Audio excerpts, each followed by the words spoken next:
Welcome, dear listener, to Candle Sleep Tales, where the world outside your room fades and only the glow of the flame remains. Tonight, I will tell you of The Lantern Bearer's Errand, the long walk of Thaylen, through a road in the forest that no one takes after dark, a path that moves when unlit, and a flame that keeps more than shadows at bay. Should you be inclined to do so, I warmly welcome your expression of enjoyment, a like, a comment, or even a pledge to visit again. Your acts of kindness help keep our lantern aglow for future nights.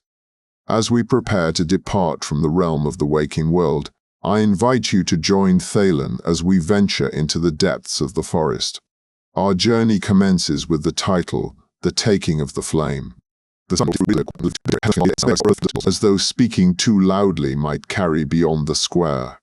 3 nights only. The eastern gate, before the last moon's rise. Do not cover the light. Do not name yourself to any voice. Do not leave the road. There were no questions. The elders' eyes made certain of that. Others had gathered, women with their baskets half filled, children clutching the hems of their mothers' skirts, men with the set faces of those who will not be chosen. None looked directly at him. A few stepped forward, placing small tokens in his free hand. A twist of cord knotted 3 times, a feather bound in copper wire, a sprig of juniper brittle with age. Not gifts, but warnings, each one. By the time the last bell from the hall tower rolled over the rooftops, Thaylen was already walking east. The sound thinned and broke in the trees, and then there was no village at all. The forest closed above the path with the quiet of a door swung shut. The road ahead was little more than a line of bare earth pressed between 2 walls of root and moss. The lantern's flame reached only far enough to show the next 10 paces in a narrow cone, a living tunnel in which each step brought new ground into being and pushed the last into darkness again. Beyond its reach, the wood was not still. The branches leaned, the undergrowth shifted. What the light did not touch seemed to breathe together, patient and deep. He could smell the damp of old leaf mold and something sharper, metallic, like stone after rain. The air itself felt thick enough to slow his stride. After the first 100 paces, he began to hear it. A sound just beneath his own steps. Not an echo, not in rhythm, but a second gait, soft and measured, pacing him through the understory. Too far to see. Too close to forget. Once, the lantern's beam found the curve of a trunk etched with marks like claw scars, though too precise to be from any beast. In the grooves, sap glimmered dull red, flowing as if freshly cut. He kept walking. The elder's words rang close in his mind. Do not cover the light. Do not name yourself. Do not leave the road. And somewhere behind him, between the first and second ring of trees, something matched his every step. The road bent slowly to the right, following the shallow rise of a ridge, the lantern's light lifting each turn from the black. The trunks here stood farther apart, their roots braced against the slope, like the ribs of a ship's hull. Somewhere ahead, the sound of sap dripping marked the slow bleed of a tree unseen. Thaylen's breath came in steady rhythm now, though he kept his pace measured. The forest's unseen companion still moved with him, never breaking twig or branch, but brushing softly against leaves as though the undergrowth itself parted at its passing. At the crest of the ridge, the path widened enough to reveal the milestone, a squat pillar of lichen-pocked granite, waist-high, set into the earth so long ago, the soil had risen nearly to its top. The number carved into its face was worn shallow, but the light still caught in the grooves, showing a I and a 0. The first mile of the forest. 9 more before the first outpost. He almost walked past before the lantern's glow reached a shape crouched beside the stone. It rose as the light touched it. A stag, taller at the shoulder than Thaylen himself, stepped into the road. Its hide was not fur, but living briar, thorns protruding in cruel geometry. Sap wept where the thorns pushed outward, glinting like amber caught mid-drip. Across its brow sprawled a crown of branch antlers, from which hung combs of dark honeycomb, glistening and alive with the slow turn of winged bodies. The hive stirred at the presence of heat and light.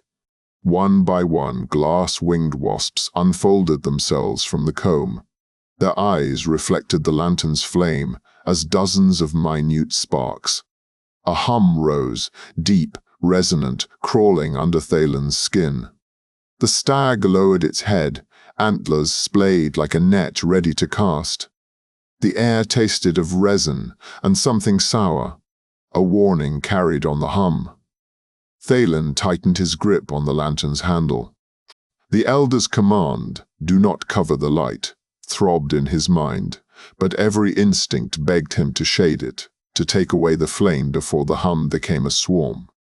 The first wasps left the comb, moving in a slow, spiraling drift toward him. Their wings made a noise too low for hearing but felt in the bone, the kind that made teeth ache. The forest shifted above. A single shadow detached itself from the boughs, a great owl, broad as a small man's chest, dropping soundlessly into the space between Thaylen and the stag. Its wings swept forward, and the air broke in a rush. The hum fractured, and the wasps scattered back into the comb, crawling deep into the wax. The stag reared, hooves gouging the road, briar hide bristling. For a moment, its head turned as if weighing the owl, then it stepped backward, each pace dissolving its shape into the black. When the lantern's beam reached the space it had occupied, there was only the milestone and the slow drip of sap on stone. The owl was gone too, not by flight, simply not there, as though it had never been.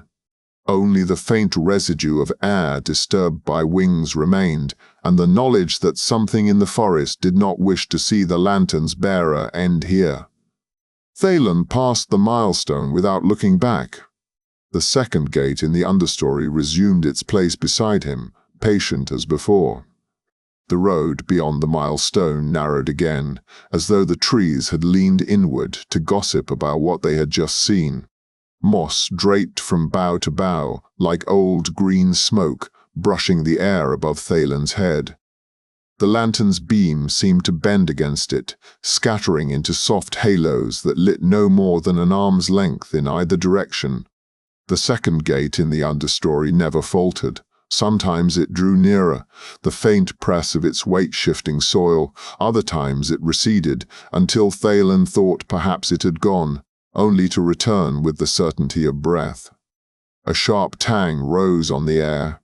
Not sap, not rot, but the dry, bitter scent of something long dead yet still green. It threaded through the forest's heavier damp, curling into the light like smoke drawn to heat. Then, between two close-set trunks, a figure emerged. He stepped into the beam without hesitation, as though it were his own. Cloak torn to rags at the hem, shoulders broad beneath the ruin of it, skin weathered to the shade of bark. His hair might once have been black, but was threaded thick with white, pulled back and bound with a cord of plaited grass.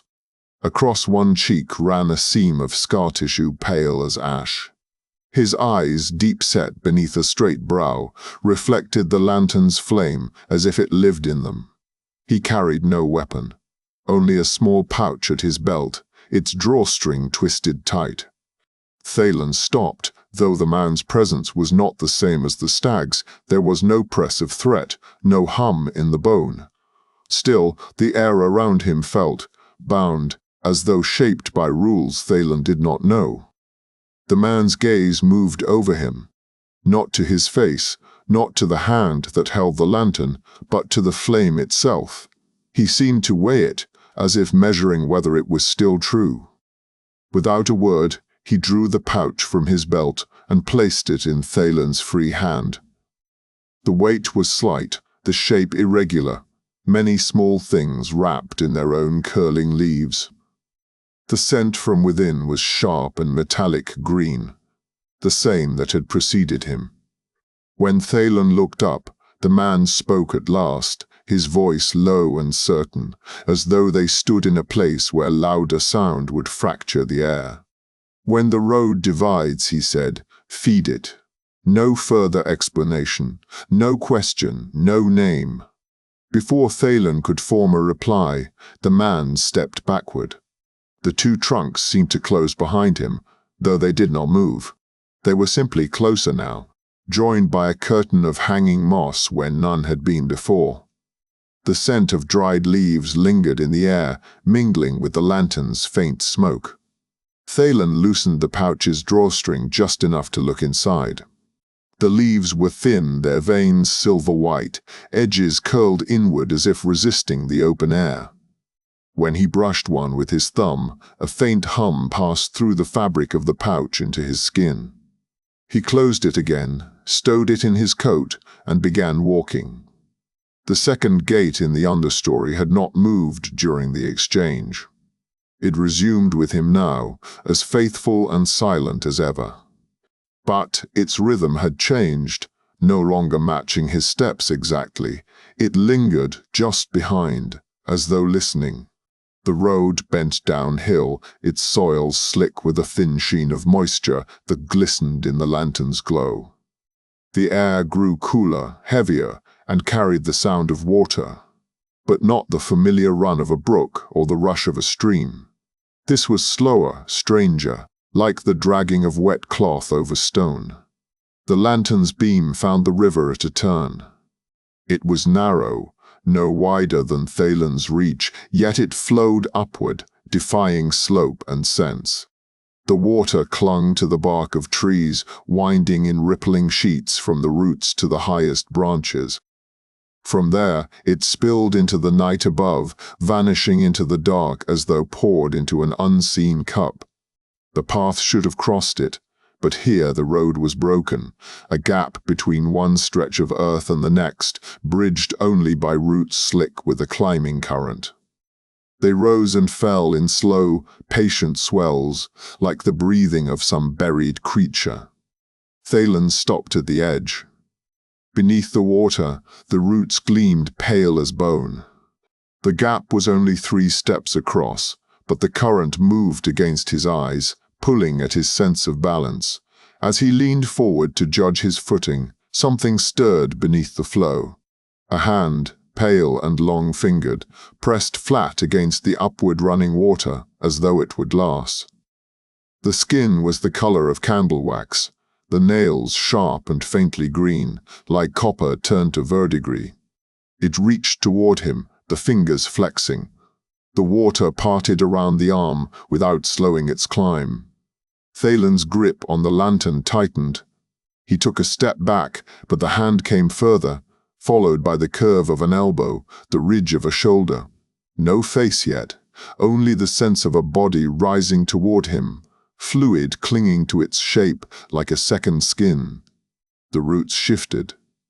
A shudder passed through them, from the submerged tangle beneath the far bank to the nearest knot of wood at Thaylen's feet. Then, slowly, they began to lift. The nearest root rose from the water like a curved stair, glistening, until it settled in place across the gap. Another followed, and another, weaving a slick but solid bridge. The reaching hand paused. Fingers curled in frustration before the shape slid back beneath the climbing current. Thaylen placed one boot upon the first root. It held. Step by step he crossed, the lantern's glow making the water's strange ascent look like a column of molten glass. When he reached the far bank, the roots sank back into the river's pool, resuming their slow, tidal breathing. The gap closed behind him, leaving nothing but the upward flow. The second gate in the understory started again, crossing wherever the forest chose to carry it. Thaylen didn't look back. The scent of dried leaves was faint now, lost beneath the damp smell of river-soaked earth. The climb beyond the river was gentle, but the air shifted as Thaylen walked, the damp weight of it giving way to something sharper, a faint sting at the back of the throat.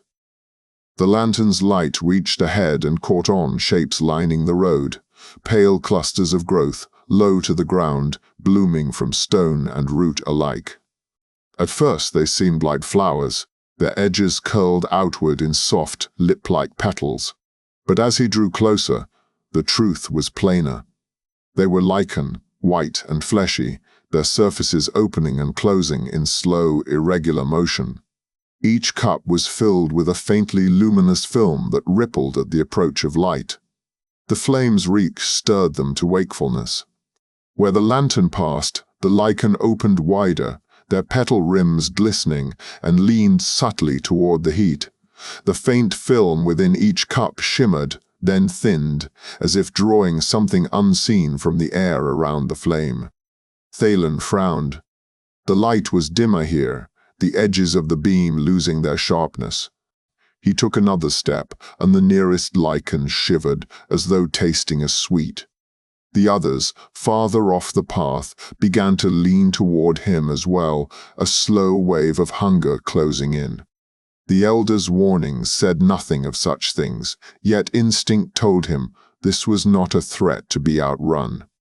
Step by step, the lantern's glow was being drunk from the air. He set the lantern down on the road and reached inside his coat for the pouch the warden had given him.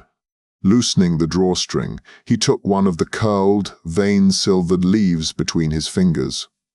It was dry enough to crack, and as he brought it close to the flame, the hum beneath his skin stirred again. A faint vibration, as if the leaf itself was alive with some memory. He let it fall into the lantern's cup. The change was immediate. The flame thinned to a spear of blue-white light, cold and sharp as metal. It burned without smoke, its edges so narrow they seemed to cut the air. The lichen recoiled, their petal rims curled inward, their glow fading to nothing. One by one, they pressed flat to the stones, their mouths closing in tight folds that would not open again soon. The flame, though colder to the eye, threw its light further now, pressing back the darkness in a long, unbroken cone. The air had lost its sting. Thaylen closed the pouch and tucked it back into his coat, lifting the lantern once more. The pale growths lay silent on either side of the road, the only motion the faint shifting of the forest above. Somewhere behind him, the second gate kept pace. He wondered if the thing that walked there had seen the change in the light, and whether it approved. The road ahead narrowed until roots on either side arched high enough to meet above him, forming a long, crooked tunnel. The air here was still, as though it had been waiting undisturbed for years. Even the sound of his boots on the packed earth seemed muffled, swallowed before it could echo. Thaylen stepped into the tunnel, and the temperature shifted, not colder, but heavier, as if the air had thickened. Halfway through, he felt the first pull. It came not from the road beneath him or the forest above, but from inside his chest. The inhale he had meant to take arrived only halfway before it stalled, as if some unseen hand had taken the rest for itself. His breath left him normally, but when he drew again, the pull was worse, shallow, clipped, his ribs straining to take more. He stopped, the lantern held steady in his grasp. The flame trembled faintly, though no wind touched it. In the half-light ahead, movement stirred between the roots. It was not a creature he could name, only the shifting of air in a way air should not move. A ripple, a distortion, like heat haze without heat.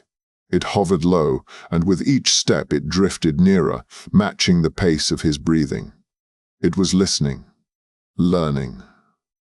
Thaylen forced his breath into a rhythm of steps. 3 paces for each slow inhale, 3 for each exhale, trying to keep the pace uneven enough to resist the thing's pull. Still, each inhale felt thinner than the last, and his chest began to ache with the want for more. The distortion crept closer, edging just beyond the rim of the lantern's light. It quivered there, waiting for his rhythm to falter, the way a predator waits for its prey to stumble. Above, a shadow broke from the arch of roots, the great owl once more. It passed through the beam like a sweep of midnight cloth. The distortion shuddered, recoiling into the deeper dark. Air rushed back into Thaylen's lungs in a flood, almost dizzying. He took one long, steady breath before pressing onward, his steps measured, his jaw tight. The tunnel ended in a slow rise, the air clearing with each pace until the heaviness left entirely. Behind him, the silence was whole again, unbroken but for the faint, patient sound of that second gate in the understory. The owl was gone. The slope leveled into a strange quiet, the kind that seemed too even to be natural. No rustle of leaves, no stir of insect wings, no small creatures darting from the path. The lantern's glow painted the road in a narrow spill ahead of Thaylen's boots, showing only low, uneven mounds pressing up on either side. At first, he thought them simply earthworks, old ridges thrown up by root and rain, covered in the dense, fibrous grass that thrived beneath the Wyrdwood canopy. Yet the shapes were too regular. Each mound was rounded at the crest, smooth along its slope, as if shaped with deliberate hands. The light caught on something beneath the grass of the nearest rise. Thaylen lifted the lantern higher. The mound's skin of soil was thin here, worn away to reveal the knotted tangle of roots beneath. Through the lattice he saw hollows, small chambers under the earth, and in each something hung. They were not stones, nor any fruit he had seen. Pale, swollen shapes, each the size of a closed fist, straining against their root cradles, as if they had grown too large for them. Their surfaces were thin and faintly translucent, the light passing through to reveal a shadow within. That shadow pulsed, slowly, deliberately, like the measured beat of a heart. Thaylen stood still, and in the stillness he felt it, his own pulse faltering, stuttering toward that alien rhythm. One long beat. A pause that drew the breath from the air. Another beat, deep enough to echo in his ribs. The longer he stood in that lightless corridor between the mounds, the stronger the pull became. The shapes within the roots began to tremble faintly, as though the shared pulse between them and his own had quickened. He realized with a dull certainty that his feet had moved forward without his will, carrying him closer to the mound's slope. The grass atop the mounds shifted, not with wind, but with a slow ripple, each blade bowing toward the road. The chambered roots creaked as if loosening. Then the pull sharpened. The orchard. The word came to him unbidden, was not only listening, but drawing him in, a fisherman reeling in the slack.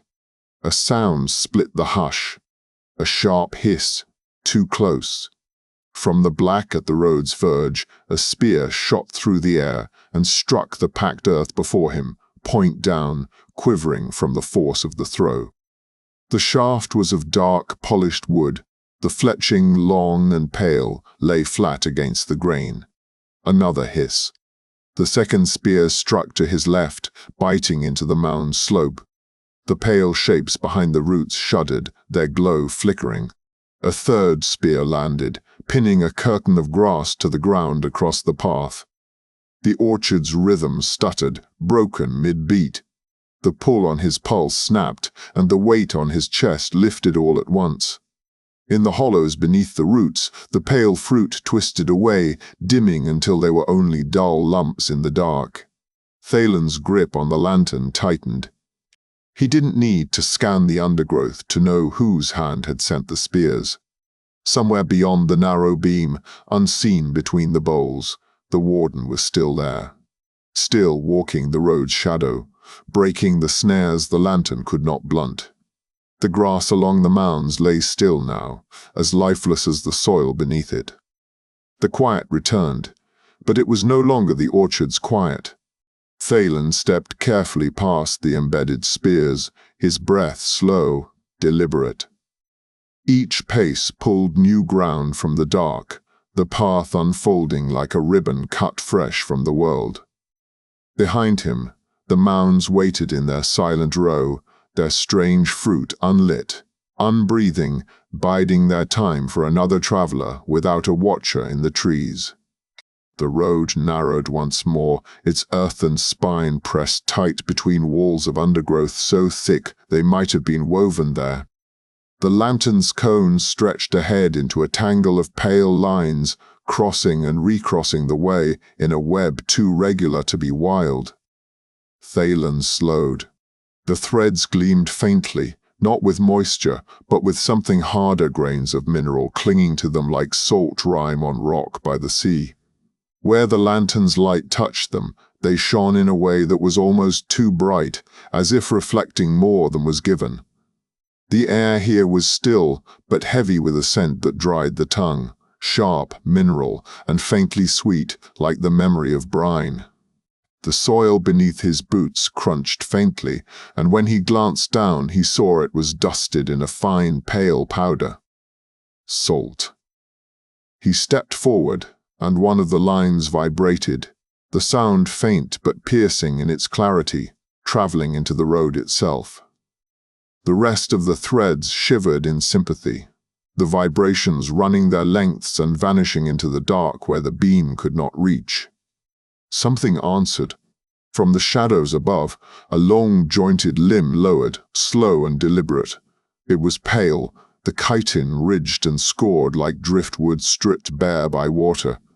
Its tip brushed a single thread, testing the tension. The vibration that returned seemed to please it, for the limb withdrew, and a second came, then a third, all feeling along the lines as a harpist might search for a note. The threads were not spun at random. They were arranged in a pattern, no circle, no web, but a loom. Strands of salt-bound silk crossed the road in exact measure, each gap between them just wide enough for a step, if that step was perfectly placed. The rest were anchored into the walls of foliage, pulled taut to something unseen. Thalen's skin prickled. This was no snare meant to hold a creature fast. This was a device of making. He could almost feel the road itself being drawn into some larger pattern beyond his sight, the kind that, once woven, would hold him forever within it. The lantern's flame quivered, though no wind stirred it. The pale limbs in the dark above bent closer, and from between them came the body, long, angular and narrow-waisted, its legs thin as knitting needles, but each tipped in a point that could pierce bark. The creature's head was small in proportion to its span, its mouthparts delicate yet restless, tasting the air. Its eyes caught the lantern's light and broke it into a scatter of pale sparks. Thaylen reached inside his coat for the pouch. The air in here was wrong for running, too tight, too many lines. One misstep and he'd feel the touch of silk across his boots, and the widow, for he could name her no other way, would have her thread. He worked the pouch open and pinched a curl of dried leaf between finger and thumb. This one was stiffer than the others he'd used, its veins more pronounced. When he crushed it, a brittle snap sounded, and a dust fine as ash clung to his skin. He bent low, dipping his hand until the leaf's dust brushed the toes of his boots, leaving a faint pale smear. It smelled sharply of metal and distant rain. The widow's nearest limb hovered, its tip searching. It touched a thread, and the vibrations sang up into her body. She tilted her head, pausing, then tested another. The faint mineral scent around Thaylen deepened, turning bitter. Step by step, he began to move forward, placing each boot on bare earth where the threads did not run. The salt dust from the leaves dulled the silk song beneath his weight.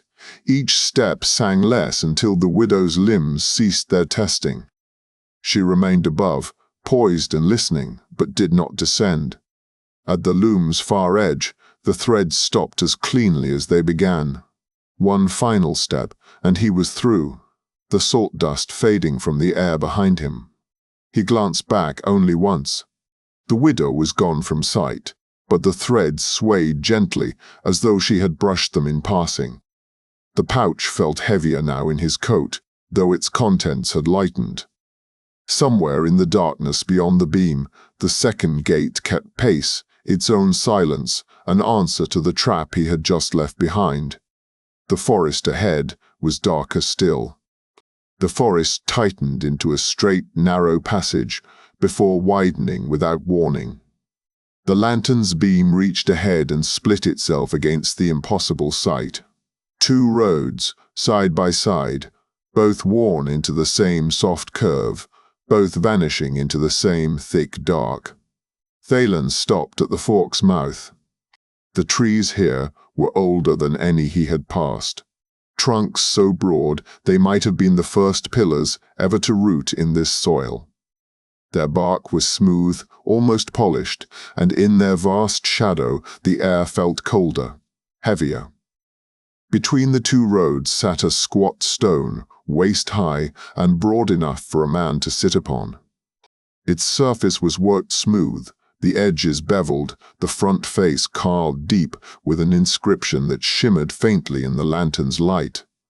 The script was not his own tongue, but its shape carried a weight he felt rather than read. The letters seemed to lean toward him, as if waiting. And then he understood. They were waiting for a name. His name. The air drew closer, pressing against his ribs. The darkness between the two roads swelled as though it might spill forward and consume whichever path he chose. A whisper rose from the stone, not in his ear, but behind it, inside the bone. It was soft at first, then clearer, syllables almost forming the sound of his own name. The pouch in his coat was warm against his side. He pulled it free, untied the cord with numb fingers, and took not one leaf but two. Their edges were curled tight, their veins glimmering faintly in the lantern's glow. He dropped them together into the flame. The light flared, not brighter, but divided, splitting into two narrow beams that ran forward along each road. One beam shuddered, its edges fraying into the dark. The other held fast, thin and steady as a drawn blade. Thaylen stepped toward the steady light. The whisper from the stone sharpened into a hiss, the carved letters seeming to shift, their lines twisting toward a shape he could almost recognize. But before it could finish, the false road curled inward on itself, its mouth closing like a wound. The hiss died, replaced by the creak of roots settling deeper into the soil. The second beam faded as the flame steadied itself once more, whole again in a single cone.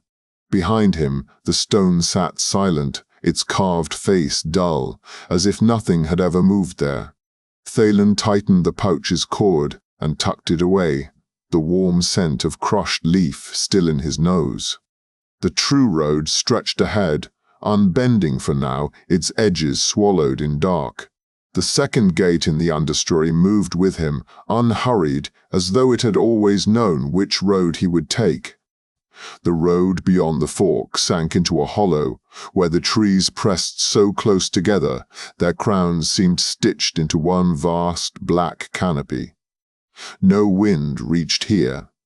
The air was heavy, with the scent of wet bark, and something faintly sour, like metal left to rust beneath rain. Even the sound of his own steps felt absorbed into the soil. Thaylen felt the lantern's weight more keenly, its narrow cone of light almost reluctant to leave the glass. It cut only a thin seam through the dark, just wide enough to lay the road bare at his boots. Beyond that seam, the black seemed to swell and lean in, patient. The hollow deepened, and the ground underfoot turned soft. His boots pressed into a thin layer of leaf rot, the kind that swallows sound, leaving only the faint, sticky pull of each step.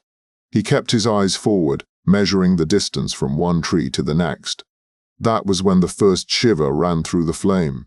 It was small enough to miss, a tremble that might have been wind, had there been any wind at all.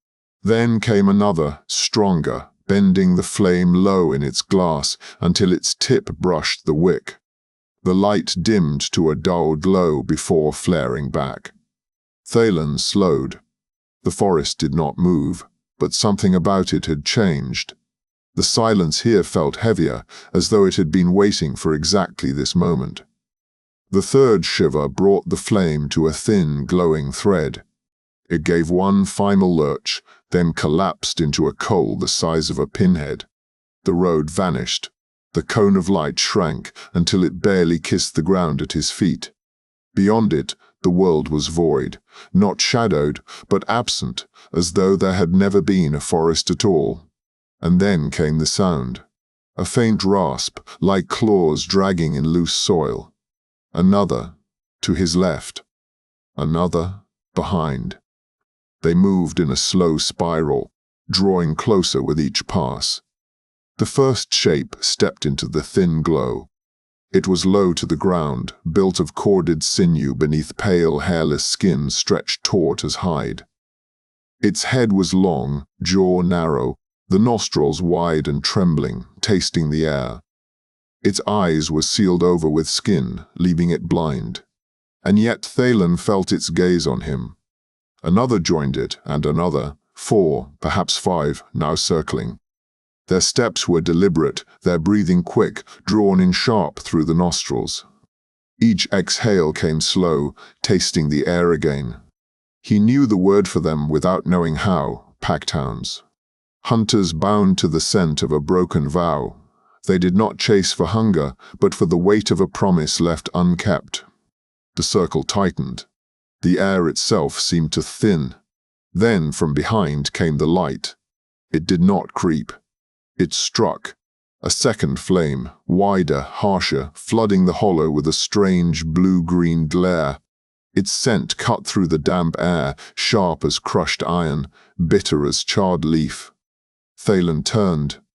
The warden stood there, tall in the beam, his scarred face half in shadow. The torch in his grip burned with the same leaves from the pouch, but here they had been rubbed thick into the wood, the oils feeding the unnatural color of the flame.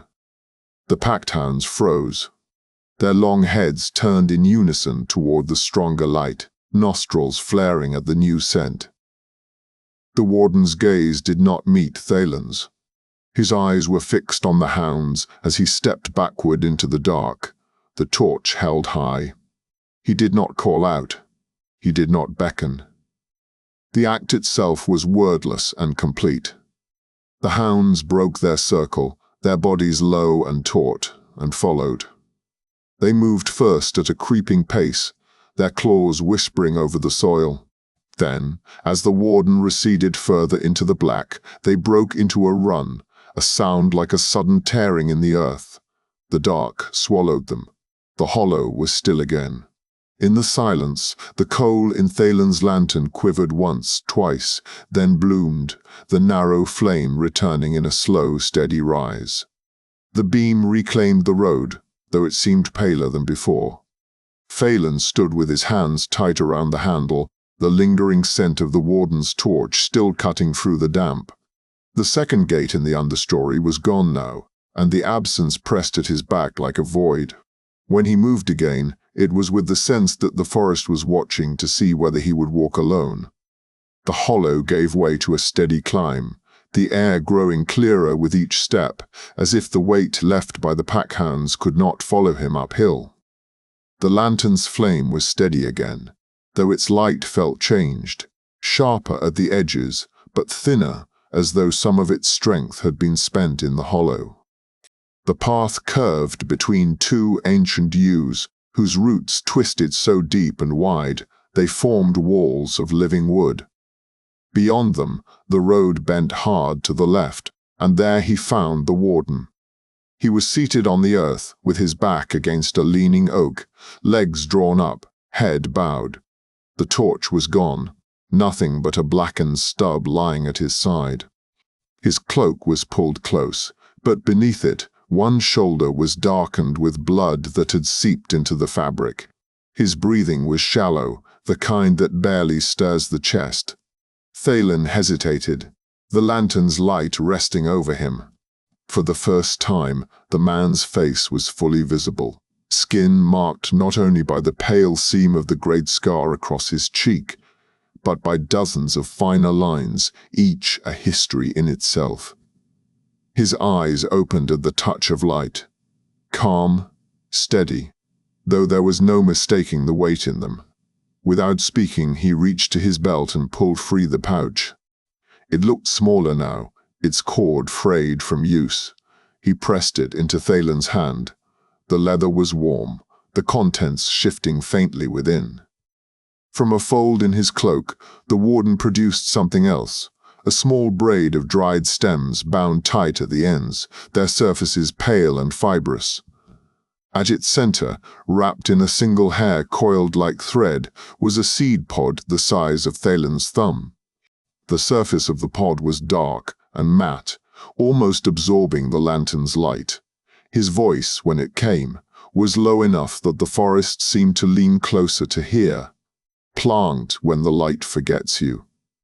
Thaylen looked down at the braid, then back at the warden. But the man's gaze had drifted past him, to the line of trees where the road turned again. A long silence passed. Then the warden exhaled once, as though satisfied, and leaned his head back against the oak. His eyes closed, and his breath slowed, until it was no longer possible to tell if he was only resting, or if the forest had claimed him completely. Thaylen stood there for some time, the pouch in one hand, the braid and seed pod in the other. The lantern's light trembled once, briefly, as though testing the air, then dimmed. It was not the flicker of a gust or the tremor of a spent wick. It was the slow, deliberate fading of a light losing its will. The forest began to breathe around him. Roots seemed to shift, leaves to turn their faces toward him. The road ahead lost its certainty, edges blurring, as though preparing to open in ways he would not find again. He knelt and struck the braid against his palm, breaking the dry stems into a loose crumble. A sharp, green scent rose, metallic and wet. He fed the braid into the lantern's cup, and the flame caught instantly, blooming with a silver-blue hue that cut deeper into the dark than any light it had carried before. The dimness recoiled. The road's edges hardened again, drawn back into focus. Working quickly, Thaylen knelt at the ditch beside the path. The soil there was damp and cool. He pressed the seed pod into it, covering it with earth until it vanished. Almost at once, a thin, green thread rose from the spot, its stem delicate but unyielding, turning its leafless tip toward the lantern as though to grease it. The thread did not bend in the forest's breath. It leaned toward the road and began to follow his path, swaying gently, a living line to guide the flame's hunger. Thaylen straightened, the pouch now lighter in his coat but heavier in meaning. The warden remained seated against the oak, unmoving, his shape fading at the edges of the light. Whether he still lived, or was only a part of the forest now, Thaylen could not say. The seedling's slender shape kept pace at the road's edge as he walked on, like a vein being drawn through the world, binding light to earth. The forest watched from beyond the beam, but did not move against him. Not yet. The last stretch of the road felt unlike any other he had walked. The ground was firmer here, the soil compact beneath his boots, no longer soft with rot or shifting with roots. The lantern's light ran unbroken before him, reaching farther than it had in days, its beam undisturbed by mist or shadow. Even the trees, those endless pillars that had crowded close and breathed at the edges of his vision, began to stand apart, leaving a broader sky between them. The thin green thread, born from the seed he had planted in the ditch, kept its quiet pace beside him. It swayed lightly toward the lantern's beam, a living line that seemed to pull the light forward, stitching it to the road. Where that line touched the earth, no shadow could root. For the first time, the second gate in the understory was gone. There was only his own breath, his own tread, and the sound of the small flame in its glass, steady and patient. The air opened as he climbed a low rise, and with it came a faint breath of wind, dry and clean, carrying the scent of stone. The kind of scent that does not move through the Wyrdwood, except from places the forest cannot yet claim. And then the wall revealed itself. It did not appear all at once. At first it was only a darker line in the black ahead, a presence without form. But as the lantern drew nearer, stone took shape. Vast, unbroken slabs fitted together without mortar, their edges softened by centuries.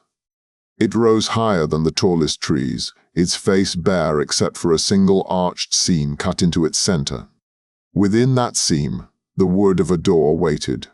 It was not the crude plankwork of a village gate, but a single slab of timber, thick enough to bear its own weight without bending. Its surface was burnished by age, darkened to a deep bronze hue, its grain hidden under the polish of countless hands. Thaylen slowed, feeling the forest's breath gather at his back. The green thread still followed, bright in the lantern's beam, but it had drawn closer to his feet, as though reluctant to cross into whatever lay beyond the wall. Before he could lift a hand to knock, the door opened inward with no sound at all. Figures emerged into the light, their robes the pale grey of ash after fire. They moved without haste, their faces calm and unreadable, their eyes fixed not on him, but on the lantern he carried. The nearest two approached and took the lantern from his grasp, their hands sure and reverent, as though holding a living thing. The moment the flame left his touch, the beam no longer bound the road. The forest behind him exhaled, a single long breath that seemed to press against his shoulders. The green thread in the ditch dimmed slightly, as if its strength had been drawn from the bond between him and the light. An elder among them stepped forward. His robe was the same pale grey, but edged with a fine border of gold thread. His hair was white, bound at the nape with a strip of cloth the same color as his robe. His eyes were the deep brown of aged wood, steady as he regarded Thaylen.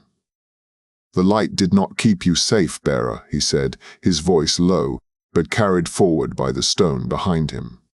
"It kept the forest from knowing you in full. It held a single road in place long enough for your feet to pass. Without it, the Wyrdwood would have learned your shape, your breath, your pulse, and it would have kept you." Thaylen glanced over his shoulder. The first rank of trees stood as still as they ever had, but he could feel the attention beneath their bark, the slow, patient awareness of roots stretching toward him. Beyond them, the forest seemed endless, but it no longer felt like something behind him. It felt like something waiting. The monks turned inward, carrying the lantern past the threshold. As they passed into the wall's shadow, the flame glimmered once, as though aware it was leaving the road forever. The door began to close. Thaylen did not step through. The scent of stone and the safety it promised pressed against him, but so too did the weight of the pouch still in his coat, its cord worn and frayed. Inside were the last of the vein-silvered leaves, the scent of them sharp and metallic. The braid he had burned, the seed he had planted. They were not his to spend again, but the knowledge of them was now his to carry. The warden's words came back to him. "Plant when the light forgets you." They had been more than instruction. They had been inheritance.